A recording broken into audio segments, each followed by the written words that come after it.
Buenos días, comenzamos en breve, comenzaremos 11:05, así que ya están conectados, les agradecemos por su puntualidad. Vamos a esperar un par de minutitos más para que terminen de ingresar. Gracias.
Buenísimo, vamos comenzando. En aras de ser puntuales, quiero hacer una muy pequeña introducción, agradecerles a todos por conectarse, y especialmente a los quien va a moderar esta sala, Paola, muchas gracias, y Alfredo y Aldo, quienes han sumado como panelistas.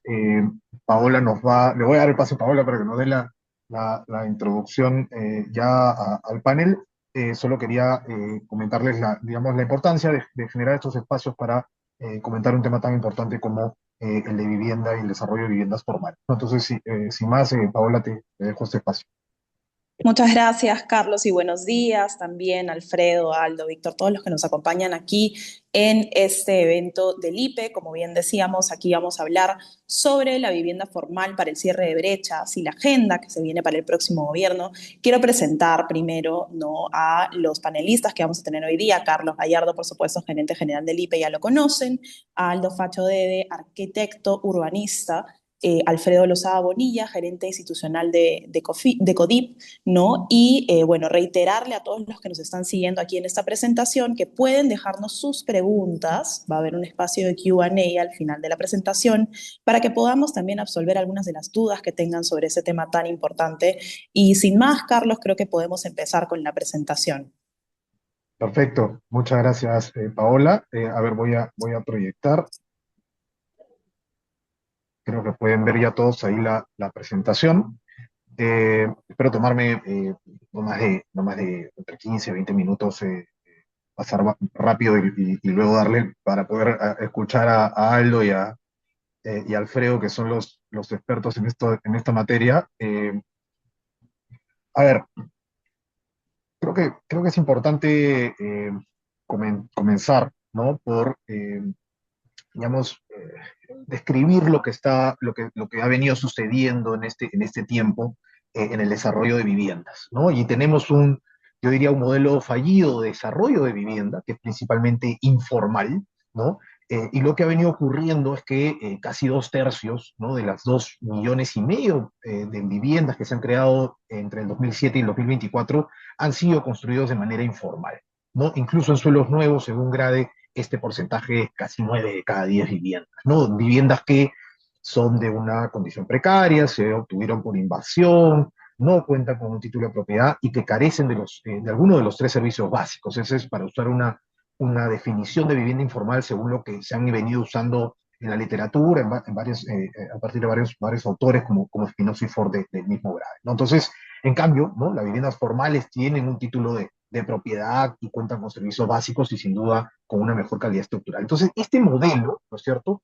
Eh, eh, Como vamos a ir desarrollando la idea, termina siendo muy rentable, ¿no es cierto?, para los traficantes de tierra, para los invasores de terrenos, ¿no?, que van a desarrollar, ¿no es cierto?, van a lotizar y van a hacer una oferta de estos lotes con la promesa, ¿no es cierto?, de la llegada de servicios básicos y vamos a ver cómo esto termina, digamos, colocando al Estado en un rol más reactivo, ¿no? Si quieren, alargando las brechas sociales en un gran número de ciudadanos, ¿no? Entonces, ya les iba adelantando esto, digamos, en este modelo también, eh, si bien las viviendas finalmente son construidas de manera autoconstruidas sobre estos lotes, ¿no? Adquiridos de manera informal o ocupaciones ilegales, ¿no?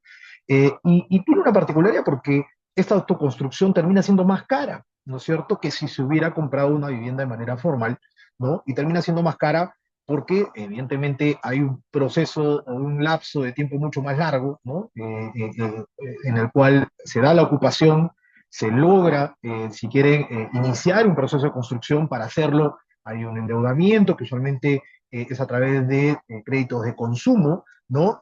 Y claro, en la medida que estas personas, digamos, van acumulando sus ahorros, ¿no es cierto? Y van haciendo estos préstamos, van tomando estos préstamos, cuando ya tienen su casa finalmente construida, pueden haber pasado en promedio 16 años a un costo que es más de 30% más caro que si hubieran podido adquirir una vivienda a través de un crédito hipotecario, ¿no? Entonces, en este modelo de desarrollo de vivienda, como le digo, va fallido, que es el que tenemos, digamos que en el que se desarrolla, ¿no es cierto?, el Perú, ocurren cosas como esta, las personas terminan pagando más por un servicio de vivienda.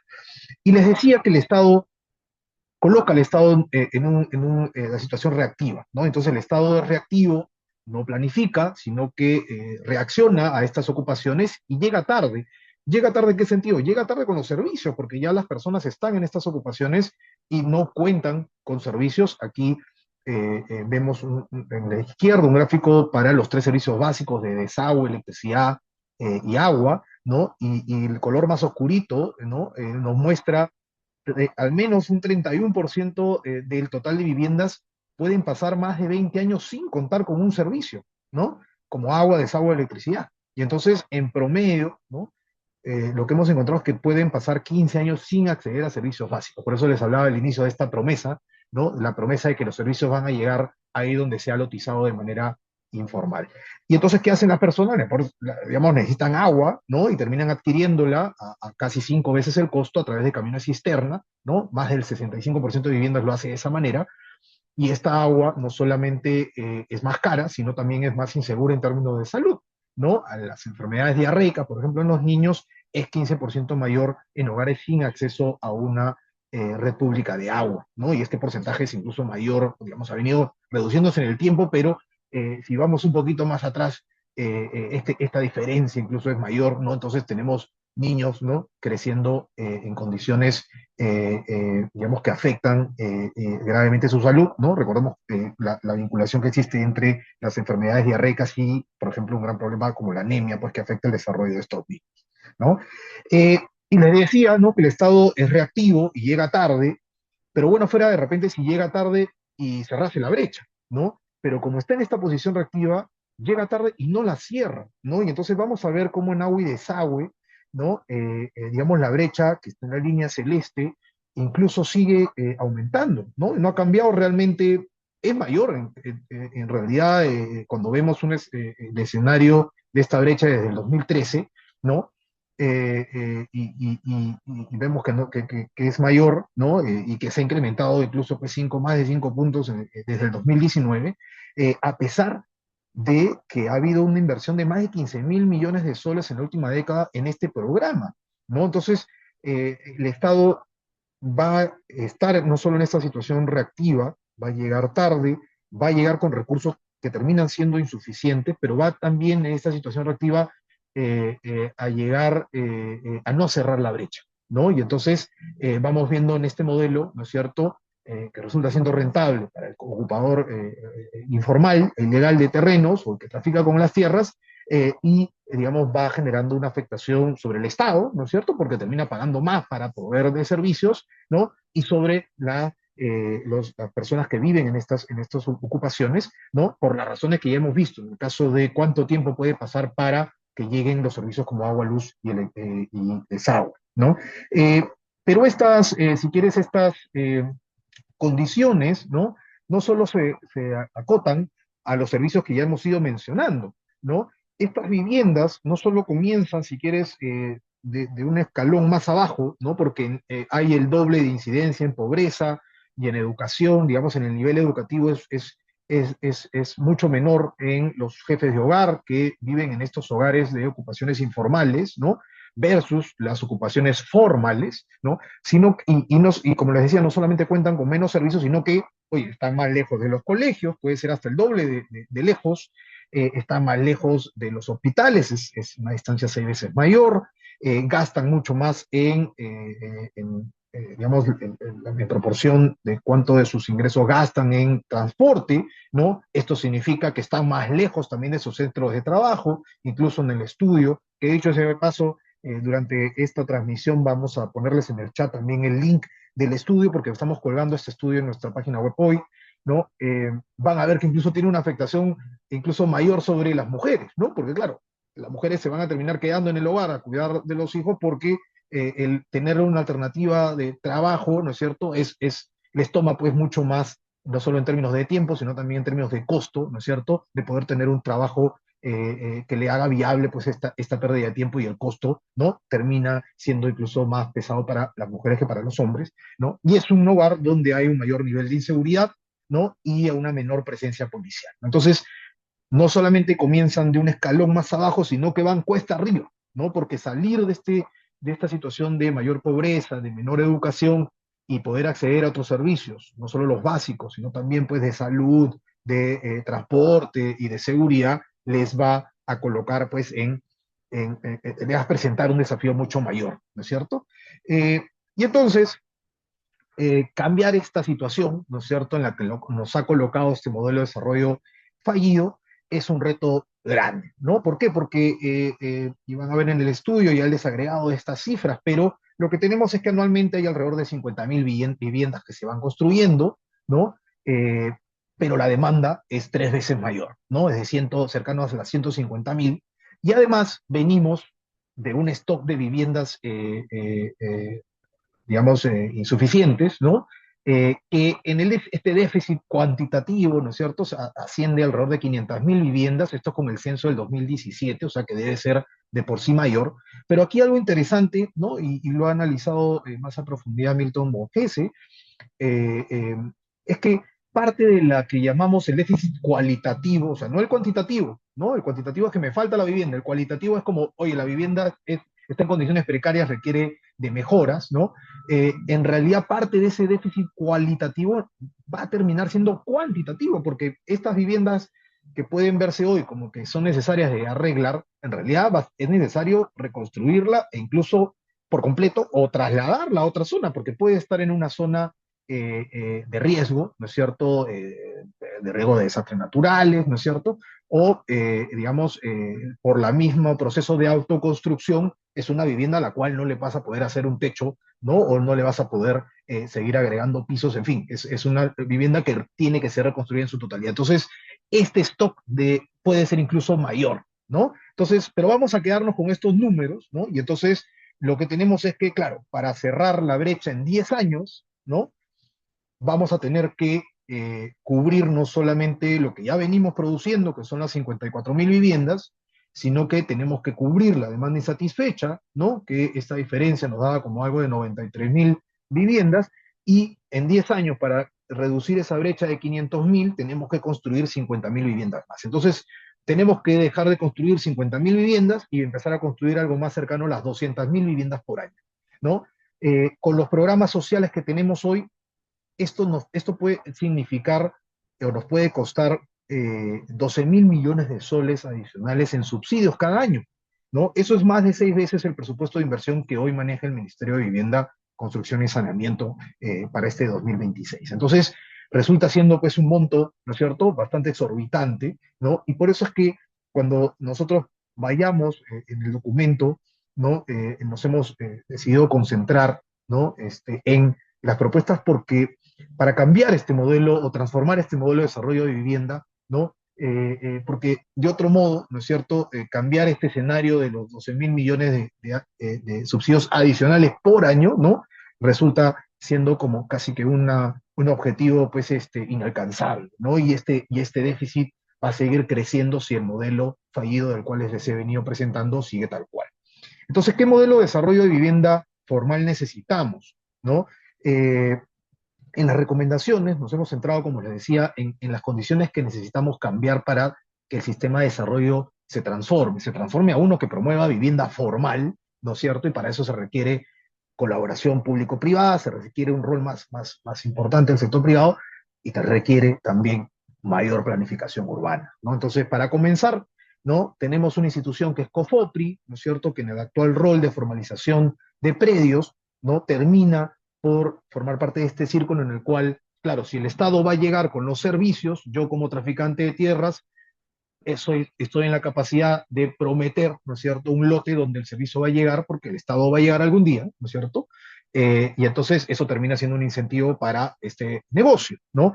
Del mismo modo, si va a llegar COFOPI y luego a una formalización, esa vivienda va a tener un título, también termina siendo un incentivo para todo este modelo del cual hemos venido hablando. Luego tenemos otro actor como el Congreso que sigue extendiendo, ¿no? Lo hizo hace poco, por última vez, ¿no? Pero creo que va ahí Alfredo seguro va a llegar con el número exacto, que son como 4 o 5 veces que ya lo viene ampliando, ¿no? Y lo ha ampliado solo hasta el 2021, ¿no? Entonces, o sea, para formalizar las viviendas que se han venido construyendo hasta el 2021, ¿no? Entonces, probablemente venga alguna nueva actualización cuando haya que formalizar aquellas viviendas que sigan construyendo en estos últimos 5 años, ¿no? Entonces, va a ser una historia de nunca acabar. Entonces, esas son las de las cosas que tenemos que terminar. Y luego tenemos unas 6 propuestas adicionales en el documento, ¿no? Que debiera llevarnos a este modelo de desarrollo de vivienda formal, como les iba comentando, y en ese contexto entonces creo que va a ser más propicio, digamos, va a ser viable, ¿no es cierto?, pensar ponerle más énfasis a los esquemas de vivienda social, a los programas que tenemos hoy, ¿no? Y a algunas otras innovaciones que se puedan hacer a estos programas del uso del canon, que ya es viable, pero que no se usa, ¿no es cierto? Salvo escasas experiencias, a pesar de que es posible usar el canon para el desarrollo de vivienda formal, no es algo que no se ha usado en estos últimos años, ¿no? En su magnitud, una magnitud adecuada, y también, ¿no es cierto?, vamos a poder ir viendo cuáles de estas viviendas que ya están ahí, ¿no es cierto?, porque algo hay que hacer con ellas, las que sean realmente parte de este déficit cuantitativo, que estén construidas en zonas adecuadas, hay que ver cómo entonces las vamos a terminar poniendo en condiciones habitables más adecuadas, ¿no? Porque de otro modo, y esto es lo que ven en el gráfico de la derecha, el modelo, ¿no es cierto?, es muy rentable para los traficantes de terreno, para los que lo utilizan de manera informal, con márgenes pues del 130%, y el modelo finalmente de desarrollo formal de un margen menor, ¿no es cierto?, termina siendo el menos utilizado, ¿no? Y hacia ahí tenemos que ir porque esa es, o la inversión privada en vivienda formal, es una parte muy importante de la inversión total, 8%, ¿no? Y es un sector que genera empleo, casi 300.000 empleos de manera directa, indirecta e inducida. Esto es parte de un estudio de apoyo consultoría. Ese es el modelo que deberíamos desarrollar, ¿no es cierto? No el modelo de desarrollo informal de traficante de tierra, sino un modelo formal que genere empleo y genere inversión, ¿no es cierto? Y impacto en otros sectores. Verán que las recomendaciones siguientes, ya con esto voy a ir terminando, tienen que ver con fortalecer la rectoría del Ministerio de Vivienda y un conflicto constante con el rol del Ministerio contra el de o en coordinación con las municipalidades para regular zonificación, para los parámetros de edificación, incluso con sentencias del Tribunal Constitucional, que yo creo que terminan atomizando más la capacidad de decisión para estos aspectos en una mayor cantidad de municipios o localidades, ¿no? Y esto va a ser más complejo, ¿no es cierto? Por 2 razones va a ser más complejo el desarrollo de la vivienda, porque primero nos enfrenta a la arbitrariedad municipal, que está como tercera medida, ¿no? Donde no hay todavía una estandarización de procedimientos, de costos, ¿no? Todavía no pasan por calidad regulatoria, hacia ahí tenemos que caminar, ¿no? Y nos impiden tener un sistema de información consolidada, ¿no es cierto? Seguimos con modelos de catastro muy inexistentes, muy incipientes y de manera atomizados, ¿no? Y no están integrados con bases socioeconómicas. Hacia ahí debiéramos apuntar, ¿no es cierto? El gráfico a la derecha nos muestra el costo, ¿no es cierto?, de las barreras económicas que se van, digamos, disipando desde el Indecopi, ¿no? Está concentrado en su mayor parte en el sector construcción, ¿no? Entonces, ahí también es necesaria una mayor supervisión desde el Indecopi, desde la Contraloría, para evitar esta arbitrariedad. Hay una norma que se hizo para evitar esta arbitrariedad para el cierre de locales, ¿no es cierto? Deberíamos apuntar a ese tipo de normas, pero para impulsar el desarrollo de vivienda formal y no el de tener una serie de criterios discrecionales desde los municipios con respecto al desarrollo de las inmobiliarias en general o la construcción de viviendas. Y el último grupo de propuestas tiene que ver con los planes de desarrollo urbano, ¿no? Yo creo que hay un tema de incentivos que hay que desarrollar, hay un tema de castigos o amonestaciones también, y cómo hay que alinear los incentivos para que los municipios, ¿no es cierto?, desde el local hasta el provincial, pues sigan en este trabajo el desarrollo de los planes de desarrollo urbano, que son escasos, ¿no? Creo que menos del 10% de los municipios cuenta con estos planes. Eh, Luego, creo que tenemos que, ¿no? Y es clave, y por eso hemos vuelto a poner el gráfico aquí de inversión pública en agua y desagüe. O sea, si no logramos cambiar esto, ¿no? Que tiene que ver con cuestionarnos el modelo de provisión de agua y desagüe que tenemos hoy, con 50 EPS, muy atomizadas en varias regiones, ¿no? Hay regiones como Ica que tienen 6 EPS, ¿no? Y uno no termina entendiendo cómo funciona realmente eso. Si seguimos con este modelo, con EPS, con indicadores altos, pues, de agua no facturada, con indicadores muy bajos de calidad del agua, ¿no es cierto? Vamos a seguir llegando en esta situación reactiva, ¿no es cierto?, donde tenemos que ver cómo llevamos agua a la falda de un cerro o hacia la zona muy periférica de una ciudad, porque, ¿no es cierto?, no hay planificación urbana y las EPS terminan no estando en la capacidad de hacer esto de mejor manera, ¿no? Y sin duda, el último y ese mensaje clave, oye, ¿cómo hacemos que funcione mejor la colaboración público-privada? Hay una serie de instrumentos, Proinversión ha venido impulsando los proyectos en activos para algunas regiones. Yo creo que hay muchas oportunidades para el desarrollo ahí. Entonces van a encontrar en el documento que las propuestas se concentran en estas 7 medidas. Eh, yo como conclusión quiero dejarle estas ideas, ¿no? Tenemos un modelo de desarrollo informal de vivienda que es altamente rentable para el sujeto equivocado, ¿no? El informal, el ocupador ilegal, ¿no? Tenemos que ir hacia un desarrollo formal de vivienda que permita, ¿no es cierto?, cerrar las brechas existentes y que no se sigan generando más brechas, ¿no? Eh, un modelo de vivienda que no mantenga al Estado en este rol reactivo, porque va a llegar tarde, hemos visto, va a ser insuficiente y va a ser ineficiente, ¿no? Y entonces, si no logramos, pues, controlar, ¿no es cierto?, esta meta de los 12.000 millones de soles anuales adicionales, va a terminar siendo muy inviable, ¿no? Tenemos que cambiar esto como centro si quieren, del mensaje para realmente ver un cambio. Lo último, ya que hemos revisado los planes de gobierno, ¿no? Hay, digamos, algunas noticias, hay 19 de los 35 planes abordan de alguna manera la importancia de la vivienda formal. Hay varios planes, una decena de planes que coinciden, ¿no?, con estas recomendaciones que vamos viendo aquí, ¿no? Eso por el lado de las buenas noticias. Y por la parte de las noticias que nos pueden preocupar un poquito es que también encontramos una decena de planes, más bien con posiciones más de vamos a dar los títulos de propiedad, ¿no es cierto? Entonces creo que si no terminamos de complementar eso, ¿no es cierto?, con esta transformación que es necesaria, más bien vamos a terminar en ese círculo en el cual se sigue promoviendo el desarrollo, ¿no?, de viviendas informales. Con eso los dejo y como les decía, en algún momento va a estar colgado ya el documento y vamos a compartir con ustedes el link. Gracias, Paula. Muchas gracias, Carlos, por la presentación. Además que quiero volver a reiterarle a todas las personas que nos están siguiendo aquí que nos dejen sus preguntas, sus consultas, porque al final de esta conversación vamos a poder absolver varias de estas. Vamos a tratar, por supuesto, de responder a todas. Y quisiera darle el pase a Aldo Facho para que pueda comentar sobre estos temas. Aldo, ¿cómo estás? Muy buenos días. Y posteriormente, Alfredo, para que puedas también complementar con tus comentarios. Aldo, comenzamos contigo. Hola Paola, gracias por el pase y por la moderación. Carlos, gracias Carlos, Alfredo, Víctor, gracias por la invitación. Odip y a Yalipe también por haberme considerado para este espacio. Bueno, espectacular el trabajo, como siempre, del IPE en el análisis, digamos, de la coyuntura y de variables que nos permiten empezar a aproximarnos a entender la complejidad del problema. Y además creo que es sumamente relevante que sea el IPE quien plantee estos estudios, porque creo que el problema central es la informalidad estructural de la sociedad peruana. O sea, la vivienda en sí misma, la vivienda en sí misma, digamos, no es un producto, o sea, no es un fin, sino es un medio para alcanzar una vida adecuada, que es el objetivo, digamos, del Estado peruano cuando plantea nuestros derechos fundamentales en la Constitución Política del Perú. Entonces, si entendemos la vivienda como un medio para alcanzar un fin, entendemos que lo que rodea la vivienda es justamente ese contexto que la viabiliza, ¿no?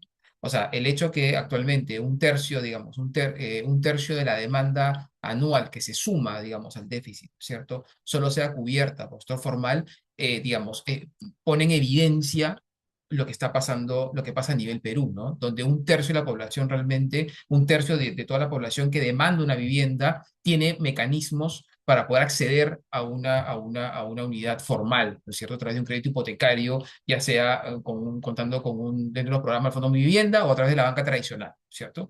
O sea, difícil pensar que las familias del Perú de manera espontánea, desean vivir pues en una vivienda precaria, desean vivir sin agua y sin luz, desean vivir lejos de la ciudad, lejos de los servicios, lejos de las escuelas. Sería bastante absurdo pensar eso.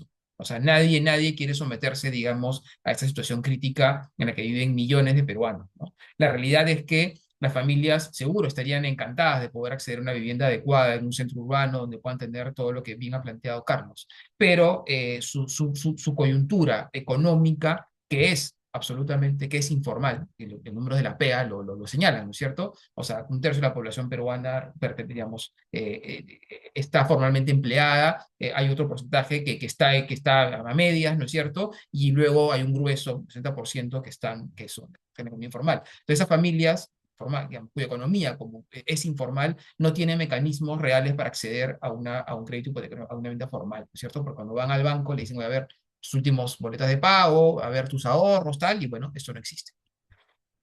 Esas familias acceden al sistema informal, obviamente financiero, o a créditos personales, que como bien ha mostrado Carlos, son los que evidentemente generan un sobrecosto altísimo a esa producción informal de la vivienda, pues son créditos personales con tasas altísimas, porque además son informales, o sea, entidades que les prestan, digamos, al asumir ese riesgo deben, ¿no?, incrementar la tasa, ¿no es cierto?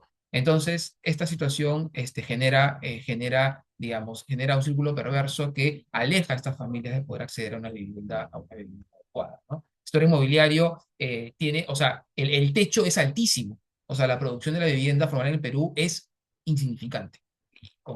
Y eso creo que coincidimos con Alfredo, o sea, tenemos un techo altísimo de producción, está sobre todo concentrado en Lima Metropolitana porque es donde está la PEA. Lima concentra pues más de la mitad de la PEA, después está Arequipa, Trujillo y poco más. Entonces, PEA formal me refiero, ¿no? Entonces, por ende, el techo es altísimo. Hablando con los colegas, digamos, con los colegas y amigos de CODIP, y coincidimos en que sería maravilloso poder tener vivienda por todo el Perú, pero la realidad es que está concentrado donde está la PEA. Entonces, hay una altísima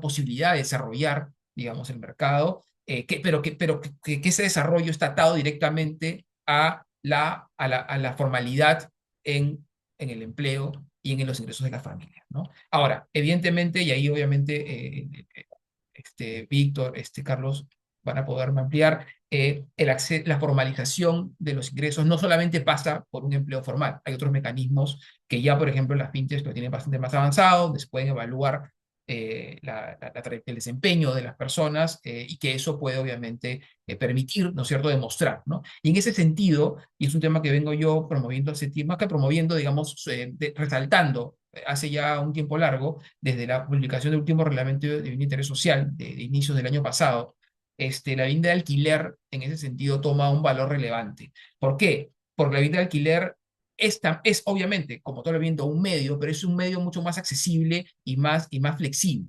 Y que además es un medio que permite demostrar justamente que capacidad de ingresos. O sea, si una persona accede a la vivienda a través del alquiler, puede demostrar al cabo de 2, 3, 4 años, ¿no es cierto?, que tiene una capacidad de pago, que tiene una capacidad de ahorro y que incluso destinando parte de esa cuota a un pequeño ahorro que luego se lo puede llevar para una inversión o puede destinarlo a una cuota inicial, podría pasar, digamos, migrar a este producto final que es la vivienda propia, si es que ese fuera su interés.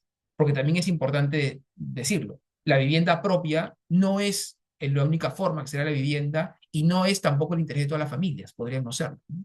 Entonces, y eso obviamente la gente de IPE, que son además financieros, lo tienen clarísimo, ¿no? O sea, la vivienda es un gasto para las familias que no siempre es el mejor gasto. Entonces, es importante abrir el mercado, entender que la vivienda es un medio para un fin mayor, que el acceso a la vivienda se da de diferentes maneras, también ahí lo ha dicho Carlos, que la vivienda progresiva, que también está en el nuevo reglamento BIS, que además que el reglamento que habilita que el Estado coloque dinero sobre esas viviendas, que hoy son viviendas informales, pero con ciertos mecanismos de formalización, puede también ayudar a reducir la vulnerabilidad, a reducir brechas y a generar densificación sobre viviendas. Solo para terminar, la vivienda autoconstruida, la vivienda informal, o como queramos llamarle, es más que vivienda. La vivienda informal es el patrimonio de las familias, cuyos ingresos son informales y cuyo mejor mecanismo de ahorro es construyendo en su vivienda. Por eso es que estas familias prefieren muchas veces tener una vivienda progresiva que luego se tiene bodega, que luego se convierte en la bodega que alquilo, en los cuartos que rento, me explico, más que ir a un producto, un departamento en un edificio que está limitado, ¿no? Claro, hay un tema de valor de suelo, que es el gran problema, como bien lo dijo Carlos. O sea, si seguimos promoviendo la ocupación informal del suelo como un mecanismo de acceso a la vivienda, que es lo que ha pasado en Perú hace décadas, ¿no es cierto? Y no entendemos que el suelo cuesta muchísimo, Carlos ha sido clarísimo. O sea, al Estado le cuesta millones de soles poder resolver lo que no hace la informalidad: agua, desagüe, pista, colegio, ciudad. O sea, la vivienda, para que la vivienda, sea habitable, necesita ciudad, entorno, ¿no? Y ahí engancho con los planes, ¿no? Y eso tiene que visibilizarse, que eso cuesta.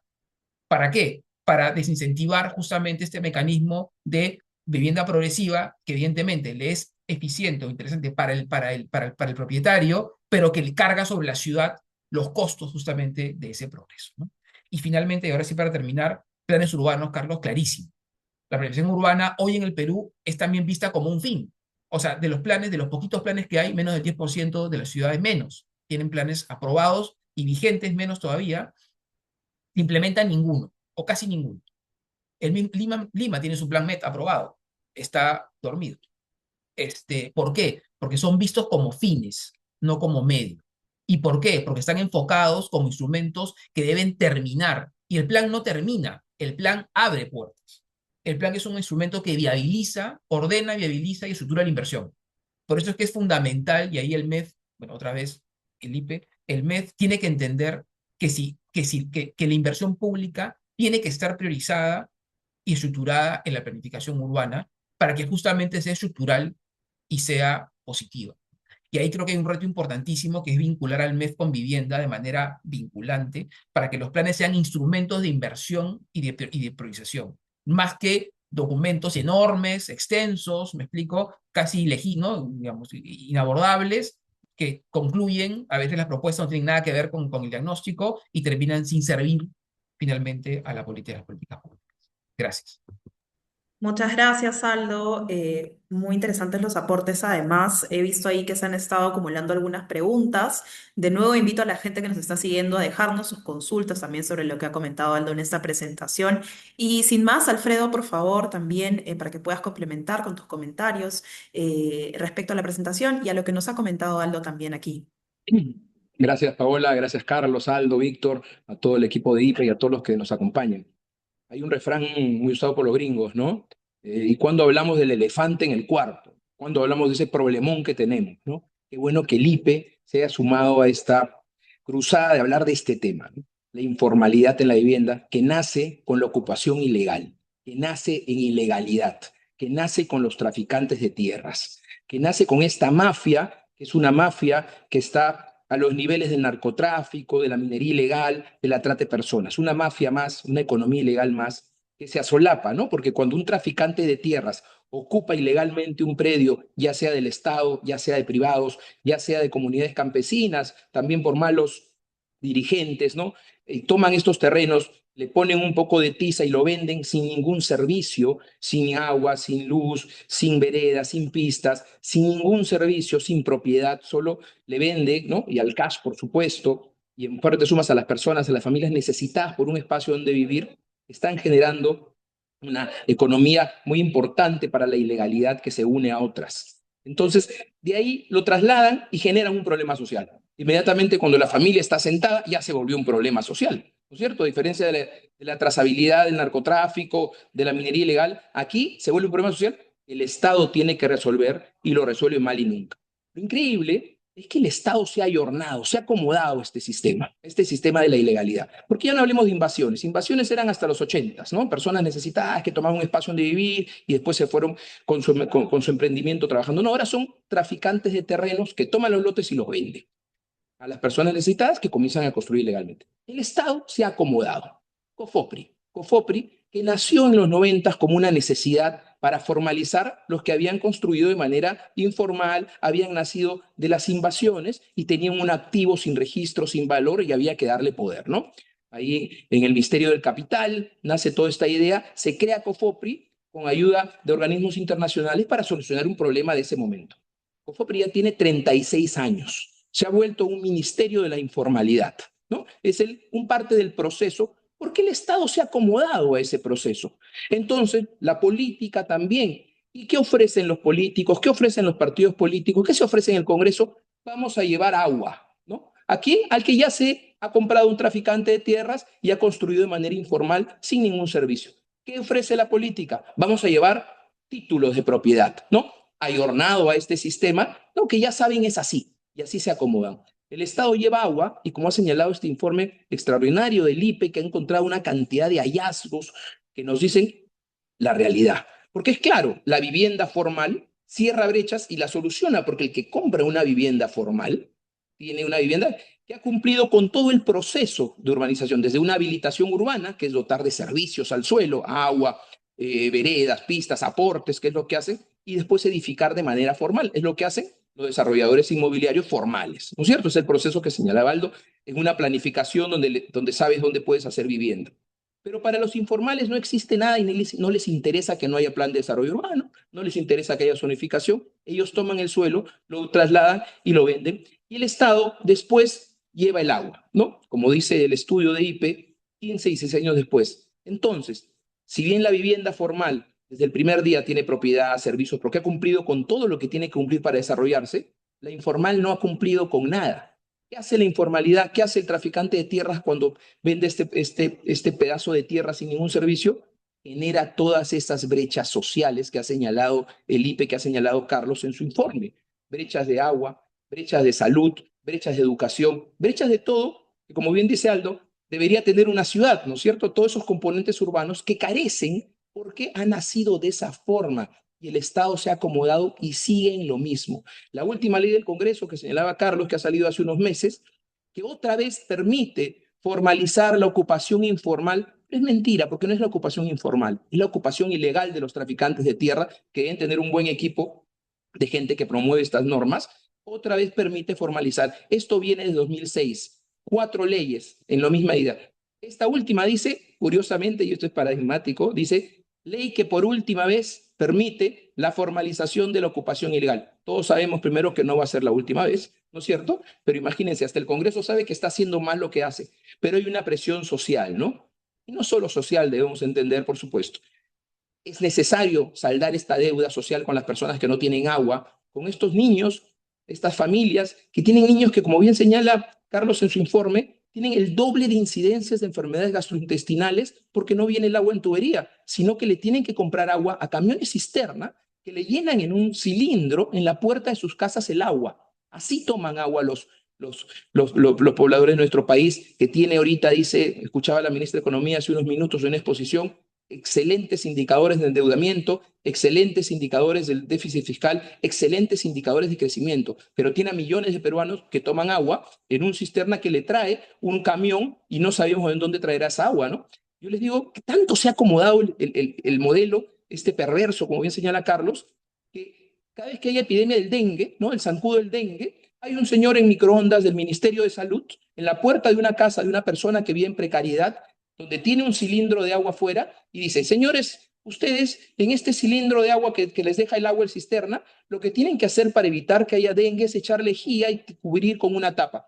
El último de los problemas que debe tener ese niño que toma agua así debe ser el dengue. Tendrá miles de problemas mayores impostergables que le van a fregar la vida porque ya desde niño toma así el agua, así vive. Pero el Estado se ha acomodado. Entonces el Estado lo ve normal que un representante del Ministerio de Salud diga que así toman agua y que hay que cuidarnos del dengue. No. Entonces, este acomodo de la política del Estado tiene que romperse. Se tiene que cubrir con lo que ha pasado, se tiene que llevar agua a los que no tienen agua, se tiene que dar propiedad, pero no puede seguir así este modelo. Tenemos que pasar al modelo de la vivienda formal, del desarrollo formal, donde sí las municipalidades les interese tener un plan de desarrollo urbano. Como dice Aldo, a las municipalidades no les interesa tener un plan de desarrollo urbano. Y después te dicen, además los planes son caros, no tengo recursos para eso, tengo otros problemas. Entonces, todo está perfectamente acomodado para lo que decía Carlos, el traficante de tierras le ofrezca a sus potenciales clientes un terreno y dice, mira, acá toma, mira, ahí a 3 kilómetros ya llegó Sedapala, ya les puso agua a los que le vendimos hace 5 años, o ya viene Cofopria, a los que le vendimos hace 10 años ya llegó Cofopria, así que te voy a cobrar más caro, porque está cerca a lograr esa agua 10 años después de tu precariedad y 15 años después de vivir sin título de propiedad. ¿Ese es el modelo correcto? ¿Ese es el modelo? No, ese es un modelo terrible, un modelo nefasto, que lamentablemente ya se llama el modelo peruano. Y como bien dice Aldo, nace de la informalidad general. Nuestra economía es 80% informal. Y parece que fuera bonito cuando dicen, es 80% informal. Es un ratio terrible, pésimo. Nuestras familias, los trabajadores no tienen seguro social, no tienen salud, no tienen esperanza, van a ser problemas del Estado. Y también entonces que la vivienda sea informal, porque las personas no pueden acceder efectivamente a un crédito hipotecario o un crédito de la banca porque no califican, ¿no? Entonces, ¿qué hacen? Cuando no hay formalidad, buscan la informalidad, van al gota a gota, ¿no? Donde le ofrecen un crédito a 200% de tasa de interés y si no pagas viene una persona en una moto con una pistola. Entonces, porque la persona necesita el crédito, igual necesita acceso a la economía. ¿Qué proponemos? Existe un modelo que es el de vivienda social, que es el ABC, ahorro, bono, crédito, que al Estado le importa casi nada. Esto lo decía Luis Miguel Castilla, ex ministro de Economía, en un evento de CODIP, en el ENACEI, comentaba que cuando planeaban el presupuesto, decían, a ver, el presupuesto para tanto, ¿no? El presupuesto que iban a presentar al Congreso. Y, oye, acá hay una línea que dice subsidios de vivienda, ¿qué le ponemos? Hay un restito por ahí, ya póngale algo para cubrir la línea. Esa es la importancia mínima que se le da a la vivienda, a los subsidios de vivienda, que es la principal preocupación y la que le evitaría al Estado, después que gastar muchísimo en llevar el agua. Llevar el agua a una persona sentada en una ladera de un cerro cuesta, según el expresidente Sedapal Francisco Dumbler, 143.000 soles por conexión. Con 143.000 soles haces 2 viviendas formales con todos los servicios y propiedades del primer día. Miren esa locura, ese gasto pésimo, ese cuadro que ha señalado Carlos, que es esa foto, ¿no? Que la resaltó al final porque es central.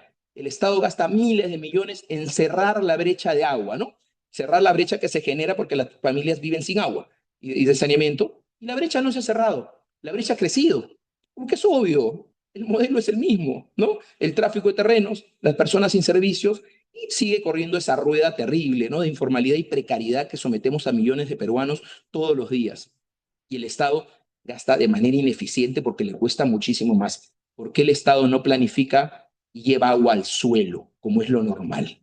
¿No? Llevar agua al suelo para poder generar vivienda formal y te evitas tener que pagar 7 u 8 veces más. Entonces, si bien suena muy exorbitante crecer en subsidios para poder cubrir la brecha, es lo que se debería hacer, solo que siempre se ha gastado tan poquito. En el presupuesto 2026 es el puesto con peor presupuesto para subsidios. Para vivienda nueva, 0.16% del presupuesto, 300 millones de soles para vivienda nueva. Nada, 300 millones de soles cuesta cualquier obra que te tiene que hacer para cubrir cualquier demanda en algún departamento de nuestro país. Eso es lo que destina nuestro presupuesto para vivienda, que es la principal carencia de nuestra ciudad. Y como bien dice Aldo también, pensar en la vivienda en renta. Ya es posible la vivienda en renta, pero no existen los mecanismos atractivos tributarios para posibilitarla. Si tú produces vivienda para rentar, para renta, que es tan necesaria, sobre todo en la zona de periferia, en la zona de la gente que más necesita dinero, un espacio donde vivir, se te tiene que cobrar 18% de IGB. Hemos peleado ante el MEF y nos dicen, no, porque vamos a dejar de recibir. ¿De recibir qué? Si ahorita es cero, no existe vivienda en renta, no existe multifamily, no es 0 contra 0, más bien vas a generar inversión inmobiliaria. Inversión inmobiliaria que se hace, aproximadamente 40.000 viviendas de las 200.000 que necesitamos, genera 4.500 millones de dólares en inversión, genera 275.000 empleos. Eso genera la formalidad. En recursos, solo para decirles, por cada sol de subsidio para una vivienda, que es el componente del ABC, ahorro, bono, crédito, ese subsidio chiquito que da el Estado se multiplica 2.8 en el crédito a mi vivienda, se devuelve el 100% en techo propio y multiplica 21 veces en la economía. Eso genera la formalidad. Y además genera ciudad ordenada, no las ciudades caóticas que tenemos, que cada vez crecen, que se van expandiendo, expandiendo, expandiendo. Entonces, tenemos que romper ese modelo y pasar al de la vivienda formal. Desde CODIP hemos presentado una propuesta de plan de gobierno en vivienda. Se le hemos acercado, hecho llegar con carta y formal y le hemos ido a exponer a las 37 agrupaciones políticas registradas ante el Jurado Nacional de Elecciones. Le hemos hecho llegar todo este plan donde incluimos toda la información del IPE, de la que ha señalado en diversos estudios, todo sustentado de que no hay otra. La vivienda social tiene que recibir muchísimo apoyo por parte del Estado para poder romper el modelo, porque es una inversión y porque le evita al Estado gastar lo que tiene que ser después para cubrir esto. El MEF, Ministerio de Economía, tiene que estar ligado al Ministerio de Vivienda, entenderlo, verlo por lo menos de ese lado, que la vivienda social no es un gasto, es una inversión que te evita después gastar mal, además de la principal inversión, que es el beneficio a las familias que no tienen que transitar ese terrible paso de la informalidad y a esperar pues que llegue el agua 16 años después en promedio, que llegue Cofopri 15 años después, ¿no? Mira, hasta políticamente debería ser más inteligente. A ver, si lo ven desde un lado neto político, antes de estar diciendo, te voy a llevar agua, ¿no? Prometiendo, te voy a llevar propiedad. No, aquí está tu llave de la vivienda. Aquí has podido acceder a una vivienda formal desde el primer día. Tú ya tienes una vivienda, tus niños tienen una vivienda. Entonces, eso se tiene que entender. Creo que este estudio del IPE va a ayudar muchísimo para hacer notar esta situación, esta realidad, este elefante monstruoso que tenemos dentro del cuarto y que afecta a millones, millones de peruanos. Gracias, Carlos, y quedo para cualquier pregunta o comentario. Muchísimas gracias, Alfredo. Justo con lo que comentabas de los planes de desarrollo urbano que en verdad te hacen falta, ¿no? Me puse a pensar en la situación en Chancay, que donde sigue pendiente, Ya está la además, invasión, el tráfico sí, terrestre. El tráfico terrestre. es un problema enorme en una zona de tanto potencial, ¿no? Y nada, muchísimas gracias por los comentarios. Quiero abrir ahora sí, Carlos, Aldo y Alfredo, el espacio para responder las preguntas que nos han dejado. Ya nos han llegado algunas, ¿no? Voy a ir en orden. Invitar igual a los que nos están siguiendo, si tienen una pregunta, tenemos todavía abierto el chat de preguntas y respuestas, ¿no? Y la primera pregunta es de Brenda Dioses, ella es de Conecta Piura, ¿no? Y ella consulta lo siguiente. En Piura, la reconstrucción posterior al fenómeno del Niño evidenció que el principal cuello de botella no fue solo el financiamiento, sino la falta de suelo urbano habilitado, planificación y coordinación entre actores públicos y privados. Desde sus respectivos roles, los de ustedes, Carlos, Aldo y Alfredo, ¿no? ¿Qué debería cambiar, qué creen que debería cambiar de manera concreta en el próximo gobierno para evitar que la vivienda informal siga siendo la principal vía de acceso a la ciudad, incluso después de procesos como la reconstrucción? Si les parece, empezamos con Aldo, seguimos con Carlos y luego vamos con Alfredo. Aldo. Gracias, Brenda. Mira, creo que hay un tema importante que tenemos que entender. El suelo el, es el bien más valioso con el que contamos. Es lo único que no se reproduce en la tierra. Todo lo demás se reproduce, lo podemos multiplicar, el suelo no. El suelo es único, irrepetible, y su valor con el tiempo se incrementa, a diferencia de la propiedad que más bien pierde valor por el propio desgaste de los materiales. Entonces, pensar en una política de vivienda asociada a la expansión urbana horizontal con desarrollos de lotes o de viviendas techo propio en lotes, digamos, de manera expansiva en zonas rurales, es la peor manera de abordar el problema de la vivienda. Y esto no lo digo yo, eso está demostrado en cifras en otros países. O sea, políticas en países latinoamericanos donde se ha promovido, se ha estimulado la construcción de vivienda horizontalmente, han llegado a puntos de quiebre donde las viviendas han quedado abandonadas. Ha fracasado. ¿Por qué? Porque justamente para que solo sea barato debe estar lejos. Suelo barato, entre comillas, porque como bien ha dicho Alfredo y Carlos, este suelo en verdad es subsidiado por el Estado quien se hace cargo de las inversiones. Pero bueno, pongamos suelo barato, debe estar lejos. Ese suelo lejos queda muy lejos de donde las familias trabajan, estudian, se desarrollan, con lo cual hay un punto en el cual la distancia es tan larga que ya deja de tener sentido habitarlo. Entonces, primero que nada, dejar de pensar que la vivienda se resuelve habilitando suelo. Esa es una situación que debiera cada vez más acotarse. En el caso de Lima, por ejemplo, queda menos del 15% del suelo urbanizable. Menos del 15%, y eso es lo que está cada vez más, eso está en el plan urbano. En el plan urbano de Lima, aprobado a finales del 2022. Y que ese suelo está cada vez más lejos.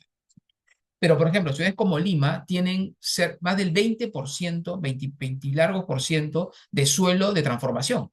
O sea, todo el suelo que va, por ejemplo, de la avenida Alfonso Ugarte hasta el Callao, lo que fue la zona industrial de Lima, ¿no? Planificada en el plan del 1949, hablamos de casi más de 400 hectáreas de suelo.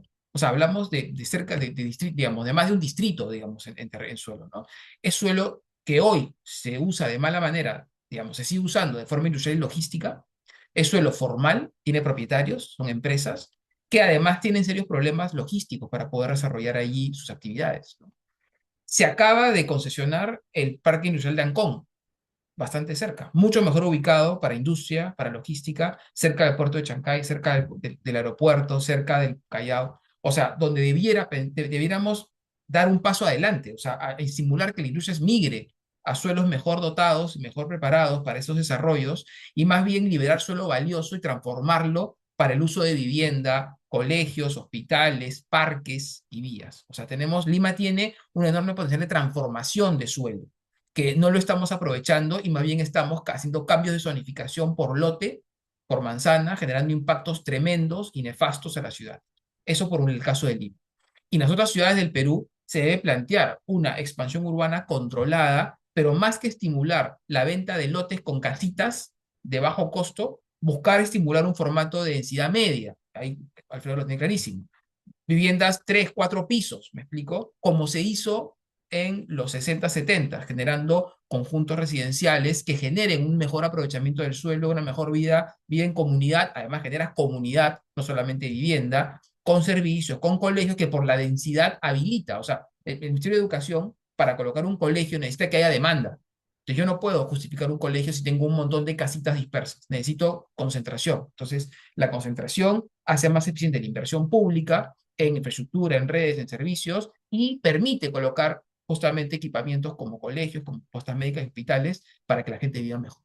Entonces, la política urbana tiene que estar orientada por la planificación urbana, con un enfoque, evidentemente, de inversión pública y privada, y tiene que priorizar la eficiencia del gasto y del uso del suelo para garantizar la vida adecuada en estas viviendas, como lo dije al inicio, son un medio para un fin mayor y no son un fin en sí mismo. Gracias, Aldo. Carlos, si Yo, quieres yo creo aportar que, algún yo creo que dato. Aldo ha sido bastante, digamos, ha abordado bastante redondo la forma. Yo creo que Aldo, de repente, para igual no cerrarle por completo la puerta al desarrollo urbano de habilitación de suelos, creo que en todo caso la definición o la habilitación de ese suelo no es solo pues habilitar suelo, decir ahí construyan las viviendas, ¿no? O sea, si no planificas de manera seria, ¿no es cierto?, cómo la ciudad entera se va a desarrollar ahí, ¿no? ¿Dónde va a trabajar las personas que van a vivir ahí? En realidad, o sea, digamos que de acuerdo en que cualquier cosa que se haga en esa habilitación de suelos periféricos va a traerte más problemas y es la peor forma de desarrollarlo, porque claro, la gente va a tener que ver cómo se traslada, ¿no es cierto?, horas a mayor costo y con todos los problemas que hemos ido viendo. Si se va a hacer ese tipo de desarrollos, tiene que venir pensado, me parece, de todo esto, ¿no es cierto?, que normalmente no vemos, ¿no? Oye, ¿cómo va a ser esta zona de acá a 20, 30 años? ¿Qué tipo, dónde va a trabajar estas personas? ¿Qué medios de transporte necesitan? ¿No? ¿Qué tipo de habilitación se va a hacer? Si no se hace de esa forma, sí, sin duda, la forma más eficiente de crecer es hacia arriba, me parece, como lo has mencionado en estas revisiones de dónde hay espacio para eso, ¿no? No sé si ese es un aporte para lo que había comentado Aldo. Bien, Alfredo, no sé si quisieras hacer algún comentario. Sí, Piura, ¿no? Una región, un departamento maravilloso que tiene todo, ¿no? Piura tiene playa, tiene minería, tiene agro, tiene todo, pero tiene un desastre en el desarrollo de ciudad. Es terrible. Ahorita había un poco de inundaciones, de lluvias y la ciudad colapsada, porque no hay un drenaje pluvial, no hay drenaje que se promete desde la época de la reconstrucción con cambios, no hay nada. La infraestructura pésima. Y Piura tiene una EPS, la EPS Grau, quebrada, quebrada. ¿no? Si uno quiere hacer desarrollo formal en Piura, sencillamente la EPS le dice no, porque no tengo capacidad de recibirte las obras de agua que hagas. Entonces, perfecto caldo de cultivo para la informalidad. Para la informalidad que toma los terrenos que efectivamente, como bien dice Aldo, ¿no? Ese suelo debe ser cuidado, la ciudad debe crecer hacia arriba, debe concentrarse para aprovechar la consolidación de los servicios, pero ¿qué pasa? Como no hay ese acto, pasa el otro.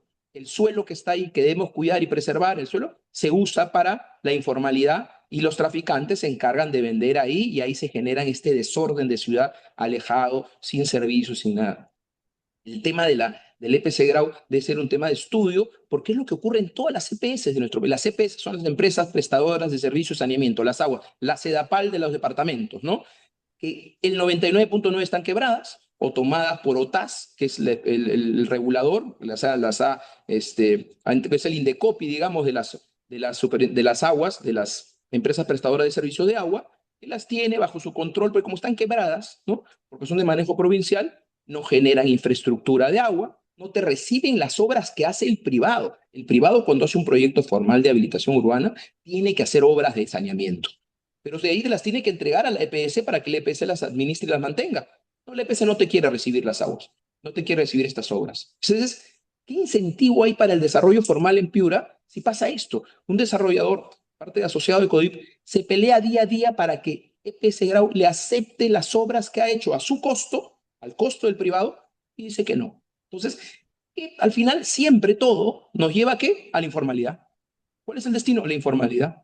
¿No es cierto? Entonces, es un caso de Piura y qué interesante que se haya tocado, justo lo iba a comentar como por el caso de PSAGRO, que tenemos una devastación del suelo, ¿no? Se comienza a tomar suelo, y cuando se hace un proyecto, techo propio, por ejemplo, en Piura, para que el suelo sea barato y pueda hacerse las casitas estas que bien señalado, tienes que alejar 15 kilómetros de la ciudad. Entonces haces unas islas lejísimos, ¿no? Y ahí tiene que la gente ir o no ir, porque por como está lejos de todo, porque no hay colegio cercano, no hay salud cercana, a pesar de ser una vivienda formal, no va.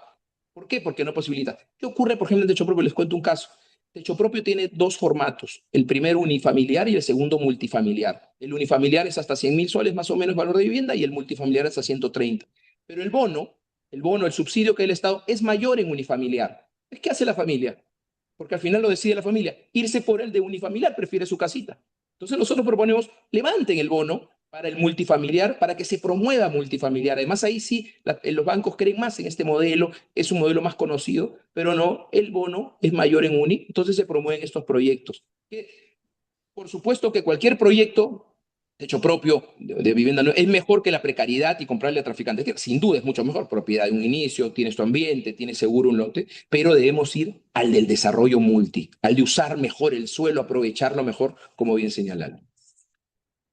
Gracias, Alfredo. Y voy a continuar con las preguntas. Sí les pido que en las siguientes tratemos de ser más puntuales en las respuestas para que no nos gane el tiempo y para poder responder la mayoría de las consultas que nos han llegado. Justamente la que viene es de María Lozada y creo que va muy dirigida hacia ti, Alfredo. Ella pregunta, ¿qué perspectivas hay en el ámbito rural para el que no ha, para la inexistencia, ¿no? del plan de desarrollo estratégico orientado a brindar vivienda y servicios? ¿Hay interés de la empresa privada a acceder al ámbito rural y poder también ahí generar un desarrollo estratégico? Por supuesto, el desarrollo formal quiere llegar a todo, ¿no? El tema es que no existen los mecanismos para hacerlo. En el tema rural es más complejo el suelo, ¿no? Es complejo en todo el Perú, pero en las zonas rurales es más complejo por la propiedad de la tierra. Como dije, desde la época de la reforma agraria de los 60 se trasladó gran parte de la tierra al Estado y a las comunidades campesinas, que son las grandes propietarias del suelo. No sé si ven TikToks de una señora que es conocida en las redes sociales, en el TikTok, que ofrece terrenitos. Dice, acá tienes un terrenito, mira, cerquita ahí a la vía. La vía es una trocha, ¿no? Es una traficante de tierras, ¿no? Pero seguramente parte de una comunidad campesina y vende ¿qué? Acciones y derechos sobre los terrenos. ¿No? Vende como acciones y derechos. Es una cosa media ambigua porque sí, pues la comunidad es la propietaria, pero no te vende como tiene que venderte un terreno, porque para vender un terreno tiene que tener habilitación urbana, estas no la tienen, ¿no? Eso ocurre muchísimo en las zonas, lo enfrenta la minería, lo enfrenta cualquier tipo de inversión, pero el desarrollo rural es fundamental. Existe un programa dentro del Ministerio de Vivienda que se llama el Programa Nacional de Vivienda Rural, que justamente promueve el desarrollo con subsidios para mejorar las condiciones de, de los peruanos que viven en zonas rurales, y ahí debería meterse muchísimo más. Pero como digo, los programas para los subsidios para vivienda rural, para vivienda en general, mínimos. Y del subsidio de los 1.000 millones de soles que ha determinado este presupuesto, 700 millones van para construcción en sitio propio, que es parte de que de este Estado que solo piensa en que el modelo es informal. Entonces yo le voy a ayudar a mejorar su casa precaria. Entonces te doy un bono para mejorar lo que sea construido en precariedad, porque siempre está acomodado a ese modelo, en vez de darle, no le digo que le quite dinero a ese programa, sino que multiplique por 6, por 10 el de generación de vivienda nueva y para todas las zonas del Perú, incluido por supuesto el Programa Nacional de Vivienda Rural. Ujú. No sé si quisieran aportar en esta consulta, Aldo, Carlos. No, está bien, creo que podemos pasar a una de Perfecto. las últimas preguntas también como Sí, para no alargarnos. nos llegó una de Martín Valencia, ¿no? Viene dos partes y creo que aquí pueden aportar todos, ¿no? La primera es, ¿de qué manera podemos fortalecer esta rectoría del Ministerio de Vivienda y Construcción, ¿no? Y Saneamiento? ¿Cuáles son las medidas normativas necesarias? Y la segunda es, ¿el Estado tiene estrategias, planes multisectoriales para enfrentar a las mafias de terrenos? Aldo, empezamos contigo, seguimos con Alfredo y terminamos con Carlos. Pues no. La respuesta es no porque, o sea, a ver, el Estado formalmente no promueve el tráfico de terrenos, no formalmente, digamos, no como política pública, pero como bien lo ha mencionado Alfredo, el Estado lo termina haciendo de manera operativa, a través del permanente estímulo a la formalización. O sea, la única política pública sostenida en el Perú desde 1960 ha sido la formalización de la toma de tierras, invasiones o tráfico, como quieran llamar, ¿no? Que tiene matices, obviamente, porque primero, como bien dijo Alfredo, o Carlos, no me acuerdo bien, primero era una situación de toma de tierras con fines de acceso a la vivienda, porque no había oferta directamente. Ya con Fujimori, en los 90, se genera el quiebre más fuerte y se convierte ya en una situación de tráfico de tierras con fines, obviamente, de enriquecimiento.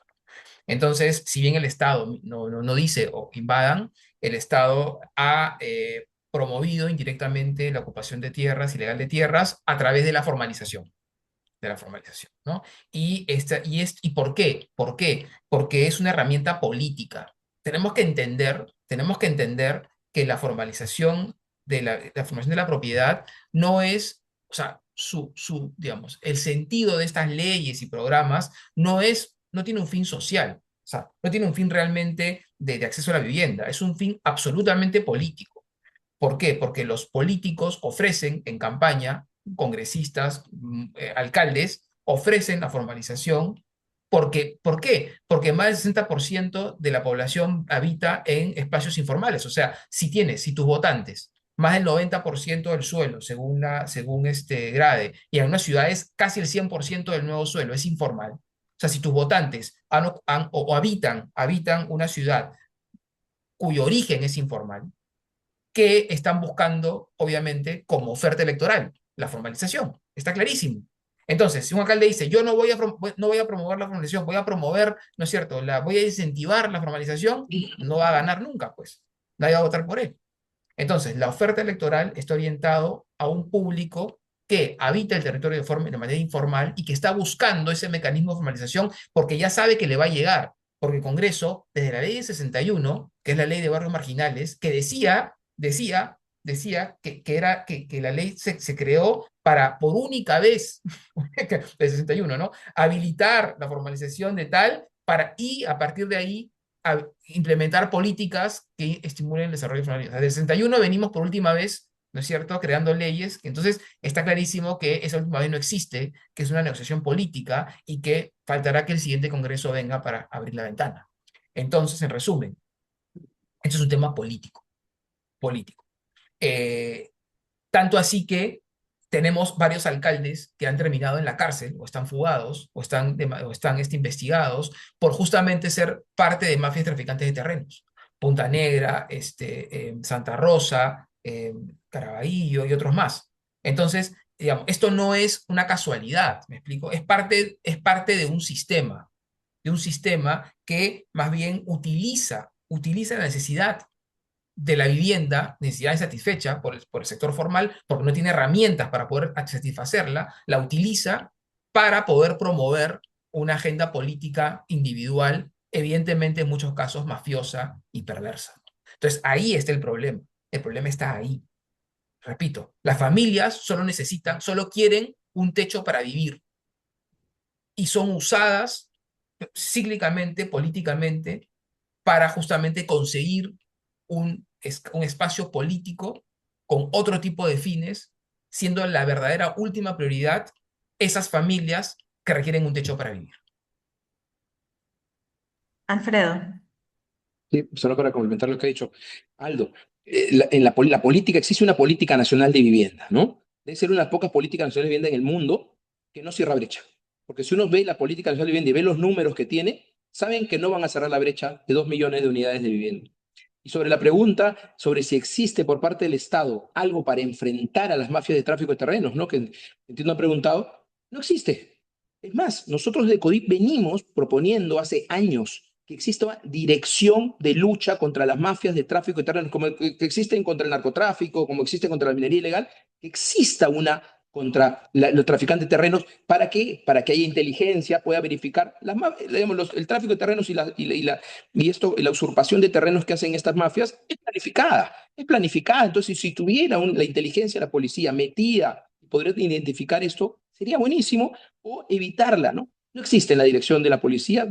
Se lo hemos pedido al ministro del Interior, lo estamos pidiendo en una comisión consultiva que se ha creado desde el Ministerio de Vivienda con rango presidencial para poder atacar al tráfico de terrenos. Nadie hace nada contra el tráfico de terrenos. Nadie. Solo cuando es un privado al que le han tomado el terreno, busca su fuerza personal, contrata seguridades para poder sacar a los que toman sus terrenos. Pero cuando es el Estado no pasa nada. Estas leyes que decía de regularización, antes era pues porque era un tema social, porque era la invasión, ¿no? Ya desde los 80, como decía, y es tráfico de terrenos. Y estas leyes se han convertido pues en un reinfo para los traficantes de tierras, ¿no? Porque muchos hablan del reinfo minero, ¿no? Y el reinfo para el traficante de tierra no se habla porque no se visibiliza. El Estado no hace nada en contra de la mafia de tráfico de terrenos, si es la pregunta concreta, pero debería comenzar con un gesto, una dirección en la policía que luche contra la mafia de traficante de terrenos. Ya sería una buena acción. Gracias, Alfredo. Carlos. Yo complementar, creo que por eso, si quieres, es que el estudio se ha enfocado en hablar de esta transformación que tiene que ocurrir en estas cosas, ¿no? Porque si no es como cerrar la brecha, porque y podemos hacer la contabilidad y podemos estimar el costo e ir pensando, bueno, ya, ¿no? Pero eso sería en el escenario donde el problema, ¿no? Es como, tenemos este toque, el problema es de este tamaño y ya está, es como estático, pero esa no es la situación, ¿no? O sea, si no cambian estas cosas que Alfredo han descrito, digamos, vamos a seguir llegando tarde, con recursos insuficientes, con una posición más reactiva, ¿no? Y yo creo que por eso es que cuando hablamos de fortalecer al Ministerio de Vivienda también, o sea, pasa porque, si no, ¿quién? ¿No? Para terminar de articular esto, ¿no? Y yo creo que como país ocurre en el caso de la vivienda, pero ocurre para la provisión de otros servicios. Creo que en este objetivo de la descentralización, ¿no es cierto? Hemos decidido que las cosas se terminen descentralizando a los 1900 o 1800 distritos, ¿no? Todas las funciones, ¿no? Cuando hay aspectos como la planificación urbana, los catastros, ¿no? Estas habilitaciones son los que no tendrían necesariamente que haberse dividido. En otros países no es así. Para empezar, no tienen esta fragmentación en 1900 compartimentos, pero no tendría que, aún si ese fuese el caso, no tendría que haberse dividido este tipo de funciones en tantos actores. ¿No? Entonces, creo que hay que, digamos, si lo que queremos es vivienda formal para las personas, ¿no es cierto? Entonces, ese modelo de desarrollo, si quieres, de descentralizar funciones de esa forma, tiene que también ser parte del cambio, ¿no? Por eso, como documento, nos hemos centrado en, oye, hay que transformar esto porque si no vamos a seguir con esto de manera indefinida.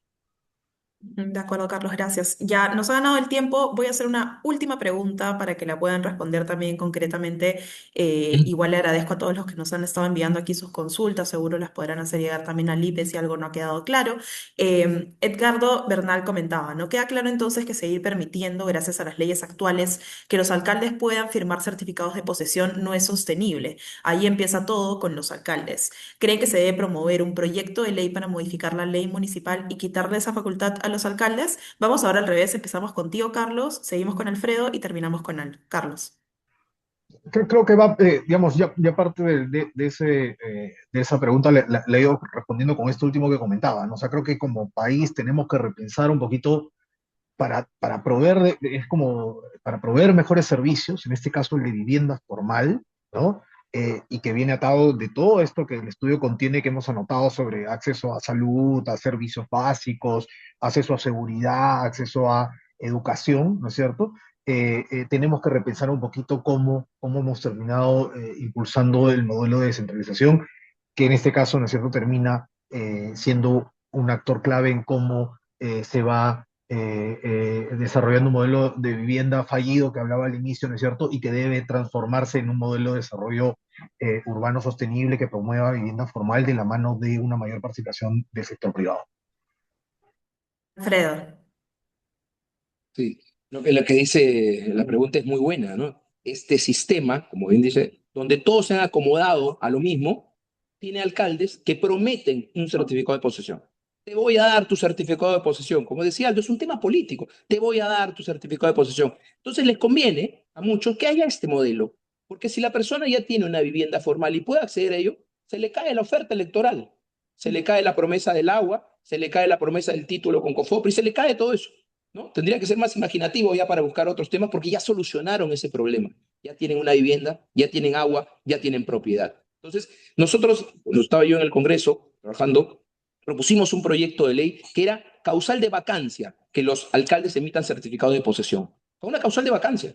Porque no puede ser que el alcalde emita el certificado de posesión y destruya su propia ciudad y prometa eso y genere el problema que después el Estado tiene que comprar y absorber. ¿Y por qué el certificado de posesión? Porque con el certificado de posesión ya puedes pedir agua, ¿no? Entonces es parte del negocio. Ya, con todo esto y el certificado ya puedes pedir agua. Ya ganaste un puntazo, ¿no? Ya gané tu voto, ya gané el voto de tu familia. Lo que debemos promover es la vivienda formal. Hay esfuerzos desde el ministro de Vivienda actual. Nosotros nos toca, como CODIP, interactuar con las instituciones, proponer, llevar todo esto que comentamos aquí. Algunas cosas las aceptan, otras no. Pero hay intentos desde el ministerio actual del ministro Cifuentes de trabajar en promover la vivienda nueva, ¿no? En promover más vivienda nueva.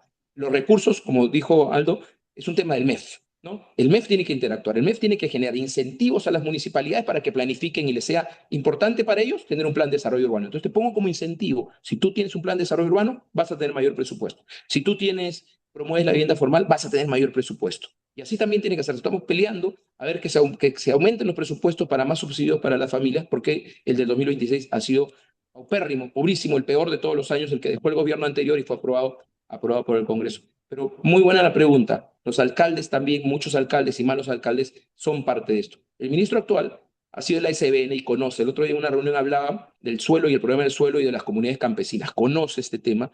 Esperemos que en esta comisión consultiva se toque esto, porque tenemos que promover formalidad y comienza por presupuesto, por plan de desarrollo, pero sobre todo por una decisión política, decir, ya vamos a romper este modelo, ¿no? Y vamos a pasar a otro. Gracias, Alfredo. Aldo. Solamente mencionar que ya desde el año pasado, me parece, existe el producto obra, impuestos por servicios.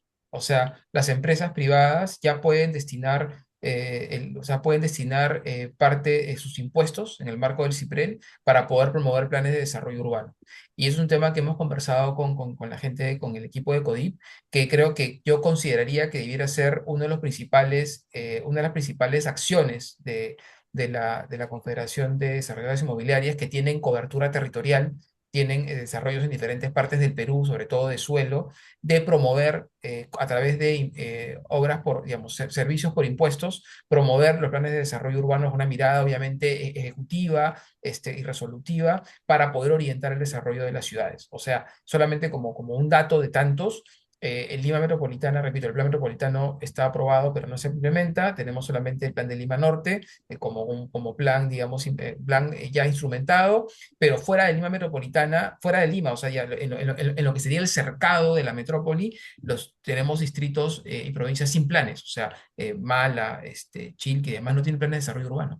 Entonces, no tienen herramientas para orientar el desarrollo de la ciudad. O sea, un desarrollador va, por ejemplo, a Chilca, va a Mala, va acá y, digamos, no encuentra. Entonces tiene que desarrollar un esfuerzo enorme, porque es formal, obviamente, para poder conseguir una aprobación, conseguir un permiso, y eso es costosísimo.